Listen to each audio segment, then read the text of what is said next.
एक रहस्यमयी प्रजाति अचानक धरती पर प्रकट हुई, हर जगह इंसानों का शिकार कर रही थी।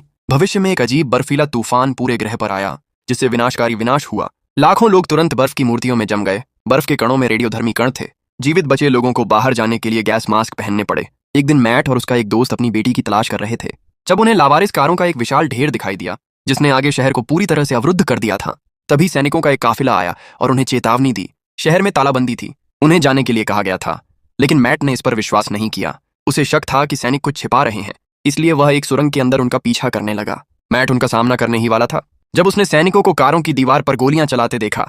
वह गाड़ी से बाहर निकला और अपने विशाल भृंग जैसे जीवों को मलबे से निकलते देखा। सैनिकों ने गोलियों की बौछार कर दी, लेकिन इससे उनकी गति थोड़ी ही धीमी हुई। जब अराजकता शांत हुई और शांति छा गई, फिर से मैट और उसका दोस्त अपने छिपने की जगह से रेंगते हुए बाहर निकले और पाया कि उनकी कार राक्षसों द्वारा खींच ली गई थी। जमीन पर हथियार और कवच के टुकड़े बिखरे पड़े थे, गिरे हुए सैनिकों द्वारा छोड़े गए। उन्होंने अपनी रक्षा के लिए जो कुछ भी हो सका उसे पकड़ लिया। जैसे ही वे आगे बढ़े, उन्होंने रास्ते में विशाल कीट कोकून देखे। एक कोने पर पहुंचकर उनका सामना एक जीव से हुआ, जो अपने पीछे एक विशाल जाल घसीट रहा था, जिसके अंदर एक सैनिक की लाश फंसी हुई थी। कुछ ही सेकंड में वह जीव पास की एक गुफा में गायब हो गया।